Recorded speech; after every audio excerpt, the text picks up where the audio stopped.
So Indiana finally looks human. Wins a game by just 5 points. Michigan covered. Michigan trailed in this game.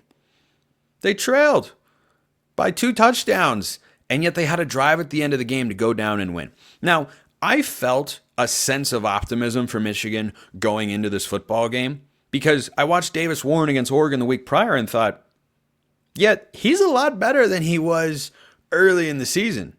In fact, he kind of looked like he did some things really well, made some good throws. Well, what do you know?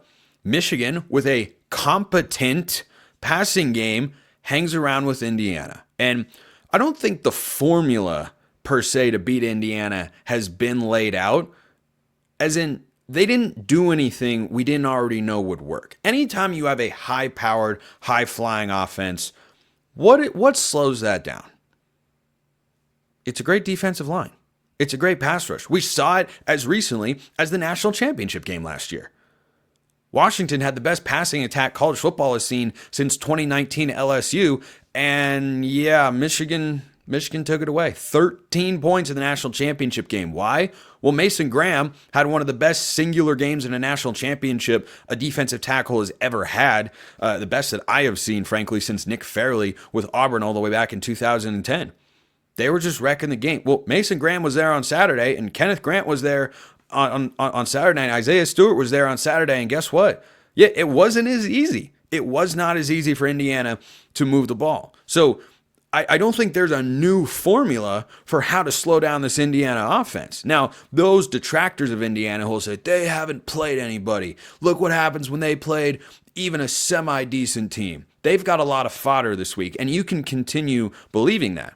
It's a reality check for Indiana that not everybody you play is going to be dominated by your offensive line. And this Indiana offensive line, they had some sequences in which they looked really, really good. I think they're an incredibly underrated unit. But then there were some sequences where Curtis Rourke was under pressure. That hasn't been a consistent theme. They've been able to throw the ball all over the yard. They've run it pretty well too. But they've been able to throw it all over the field this season because Curtis Rourke has had time to throw. Well, Michigan, to their credit, on the road, played maybe their best defensive game of the year. Holding Indiana to 20 points, I mean, I don't know how much better it can get.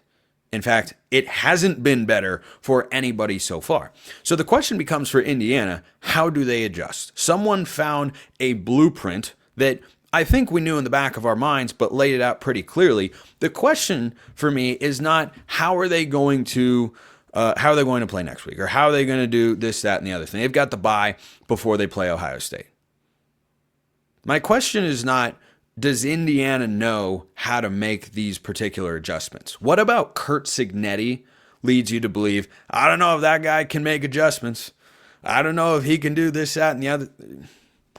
I haven't seen anything to lead me to believe that he doesn't know what needs to happen to play better against that style of defense, or at least not so much the style as a defense that has that caliber of players. My question is, how prepared are they going to be when they go to Columbus next Saturday? Not this Saturday, next Saturday, November 23rd. That is going to be one of the games of the year in college football. You're going to have 9-1 Ohio State, and you are going to have 10-0 Indiana. Did you know that before this season, Indiana in their football history had never had a 10-win season? They never had a 10-win season, ever. It had never taken place, and they've done it before the regular season is even over. So I think this was a great opportunity for Indiana, and I don't have a super high level of concern for 2 reasons. Number one, you can't play great every week. I don't care if you're talking 2022 or 2021 Georgia or 2019 LSU, or no one plays their best game every week. Top-ranked Oregon right now had Maryland at home. They committed 12 penalties, gave Maryland 6 first downs, allowed 18 points at home, which was 10 more than they should have allowed, or at least 10 more than, or 11 more than I thought they would allow going into the game. They didn't play that well. They still won by 21 points, but they didn't play that well. They're still worthy of being the number 1 team in the country. Nobody plays their best game every week. So Indiana gets thrown a punch from Michigan, weren't able to respond immediately in the game, but they found a way to win. That's what great teams often do. Georgia last year or year before, I don't know, everything's blending together at this point with college football. They've gone to Missouri and struggled before the Tigers were any good. And by the way, speaking of Missouri, Eli Drinkowitz saying, oh, we're in the playoff. No, you're not. Nope, I will not allow it. I don't know what power I actually have. I will flex whatever power I can find or talk to anybody who will listen to say, do not put Missouri in the playoff under any circumstance. That's not a college football playoff team, not even close to it.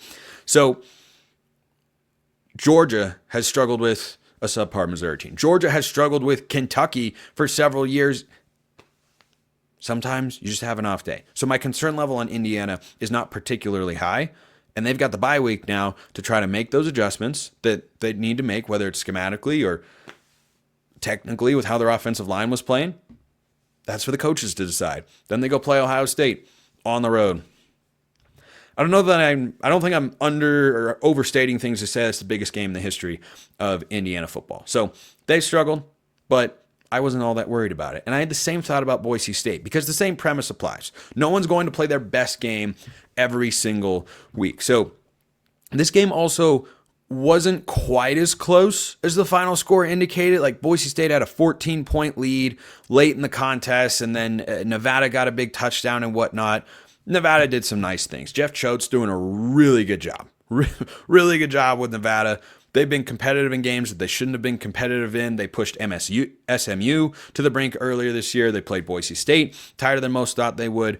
Boise State has got San Jose State, Wyoming, Oregon State. They win all three of those games, two of which are Mountain West games, and they're in the conference championship.